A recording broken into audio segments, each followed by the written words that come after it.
मुंबई अहमदाबाद राष्ट्रीय महामार्गावर वाहतूक कोंडी झाली आहे. दोन्ही मार्गावर प्रचंड वाहतूक कोंडी झाली आहे. 3 तासांपासून वाहन चालकांना वाहतूक कोंडीचा त्रास होतोय.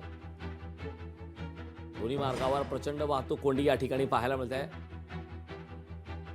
मुंबई अहमदाबाद या मार्गावरची ही दृश्य आपण लोकशाही मराठीवरती पाहतो.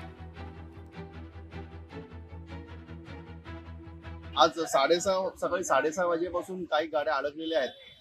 ते आता 10:30 वाजले, 4-4 तास गाड्या वाहतूक अडकलेल्या आहेत. शाळेत काही मुलं अडकलेली आहेत, नोकरचाकरी ॲम्ब्युलन्स अडकलेले आहेत, पण कुठल्याही प्रकारचं नियोजन करण्यात आलेलं नाही.